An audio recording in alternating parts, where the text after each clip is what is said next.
We're going to talk broadly about 3 types of monitors. We're going to talk about video monitors, Wi-Fi monitors, which also includes wearables, and audio monitors. Video monitors. Video monitors, similar to like your traditional bassinet, a video monitor is kind of what we think of when we think of your traditional video monitor. Plug and play, no Wi-Fi required. It has a camera that goes in the room and a parent unit right there. This one normally has a cord. Yes, this is corded. Why do people like video monitors?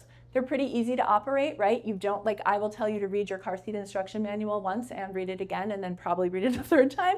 I don't care if you read the video monitor manual. You probably don't need to, you'll figure it out. It's very easy. They're simple, they're intuitive, they're easy to use. You don't need an internet connection, you don't need a phone, you don't need an app. You literally plug it in and it's ready to go. What to keep in mind about video monitors? They do have a range. Usually it's about 1,000 feet. That's generally not a problem unless you live in a larger space or if you live in a larger home with plaster walls, which I used to, and it did not play well with all video monitors. The plaster walls are very thick and they tend to block the signal. That is kind of the only downside though. Otherwise, they're a great choice. They're affordable. This is the Momcozy 4.3 inch, great night vision. The one thing I would say on video monitors to look for, a lot of them have like a lag time between when you press the button and when the camera actually moves. This one does not. It's very responsive, which again, doesn't sound like a big thing, but when you're using this all the time and you're like zooming in, it does become kind of annoying, but really affordable, works really well. Now onto Wi-Fi monitors. These are kind of akin to the smart bassinet, right? It's like a traditional category of baby gear that we have upped with tech. A Wi-Fi monitor runs on Wi-Fi. This is the Nanit, which we are showing here. This is a Wi-Fi monitor. This has unlimited range. So instead you have your camera, which is that, and this attaches to a base that you put in the nursery instead of a parent unit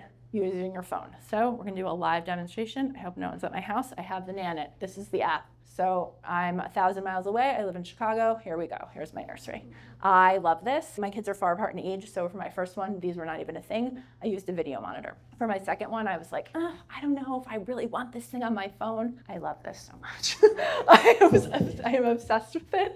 I still look at him all the time. He's 4. I look at him when I'm away. I look at him when I'm out to dinner. I love having it. It runs really seamlessly on your phone. You can have background noise up. I can listen to a podcast, but also still hear him on the monitor, so it plays really well. It does not drain your battery. Nanit actually just came out with a parent unit as well. So if you don't want to deal with the phone and the app, they have a dedicated, it looks just like the Momcozy except bigger, and you just plug it in. You do still need Wi-Fi, and you can use that instead of your phone. That's great for like a babysitter or a grandparent who doesn't want to deal with the app. Love it. Wi-Fi, obviously unlimited range, really good camera quality. What you're also getting is like sleep analytics, which I loved as well. It kind of learns your baby's habits and it's gonna tell you when the last time your baby took a nap, down to the minute. Like my little guy's named Ben. Like Ben woke up 1 hour and 32 minutes ago. And I know you're saying like, why would I can read a watch. Why would I ever need to know that? I promise you, you are going to forget when your baby last slept. So you just look at it, it's so easy.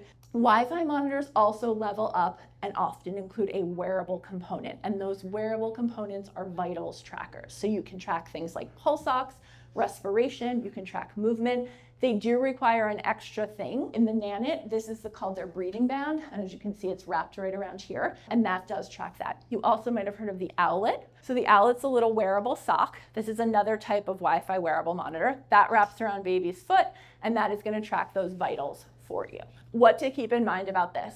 Obviously, more technology. It does require Wi-Fi.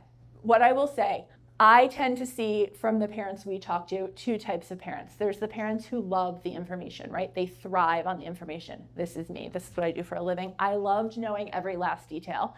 Then you have parents who are like, I do not want to know all of this stuff. It is making me actually more anxious. Kind of think about where you might fall in that. If you fall on that side, a wearable may not be the right choice for you, or a Wi-Fi monitor. You may do better with just a standard video monitor. It kind of depends. But for certain families, this is a great choice. And cost-wise, these are going to be a step up from a video monitor. Yep, I kind of fall in the, I want to know all the things, but I did not want to know the vitals all the time because I felt like it was going to make me too nervous. So I only used it when he was sick. So if he was like running a fever or not himself, I would put it on and use it for a couple days. But yeah, you don't have to use it. It will track movement regardless. which is nice. Gives you a little movement map in the morning, so as they're bigger, you can literally see like where they've been in the crib all night. It's very cute. Does this require a subscription? So you get, as part of it, I believe you get a subscription free for the first X amount of months. And then no, you don't have to subscribe, but you can use it without, but you're gonna get less features. And then there's different levels of subscription that you can do. A lot of people will do the higher levels like the first year and then kind of drop down to the more minimum. But no, you don't have to use a subscription in the beginning. I think you mentioned that it does require Wi-Fi even for the separate, you might like the parent unit. Live camera effectively version. Is there anything where you have the phone option for Wi-Fi, but your home, live camera view unit is not? Yes, so there are some video monitors, they're like hybrid video monitors, and they kind of do both, so you can kind of turn on and off the Wi-Fi as you want. I will say reliability can be a bit of an issue with some of those. I'd say they work better as video monitors than Wi-Fi monitors. Is the Owlet and this one comparable in their features? Pretty comparable, yeah. I would say the camera on the Nanit is probably clearer. The Owlet is more vitals based. The Owlet first launched, it was not a video, it was just the sock. So they are more focused on like respiration, pulse ox, things like that. As Owlet has grown, they now have a video component with it. So I'd say probably like video-wise, maybe the Nanit is a little stronger, and vitals-wise, maybe the Owlet. But yeah, they're pretty comparable. You use the Nanit camera with Owlet sock. The Nanit does a really good job of vitals as well. But yeah, you could. Yes, you certainly could. I know people who have. You can buy the sock separately. You don't have to buy the camera with it. Up to what age are these wearables? They have different size bands, so they start in an extra small and they go to like a large. I would say probably 18 months. Remember, as the baby gets older, they're also gonna go. Like they're gonna be able to take it off as they're like closer to 2. I'd say most people really rely on them for the first year. I was gonna say, as like a real talk thing, you start to get more comfortable and feel like you don't really need to use it. Yeah, it's usually more of a parent. Okay, let's talk about our last one. Audio monitors are exactly that. You're not getting any video, you're not getting anything, you're just getting audio. You have a parent unit. This is the PIP, the Motorola PIP. I just like it because it does that. These have cords, these are not cordless. We don't have the cords here. One goes in baby's room, one goes in your room. Very basic. You may think like, oh, I'm not gonna be able to hear anything. These are really good. They pick up everything, and especially as you get more used to your baby's noises, you're gonna be able to know what's going on there just by hearing it. Compact, light. We use this one for travel. Comes with a little bag. It's great. Super affordable. Obviously, the keep in mind here is they are only audio, so you're not getting any visual. But this one's $35, so a great option. Some parents use just this, especially if you live in a smaller space and you're like, my baby's right there. I don't need to see them. I could just peek in. Like, these are a great option. For the various non-Wi-Fi enabled things, to what degree are those like full-time plug-in versus like it's a USB-C?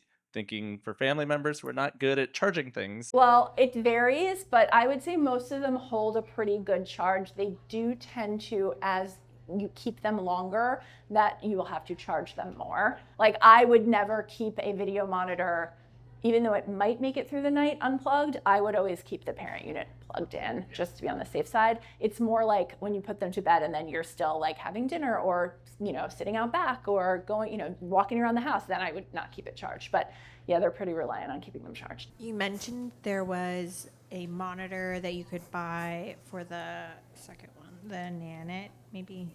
The parent unit? Yeah. The parent unit. Like for a grandparent? Yeah, so what the parent unit is, it is a large screen that you don't have to have your phone to use it, right? So say I have a babysitter coming over and I don't want them to download the app.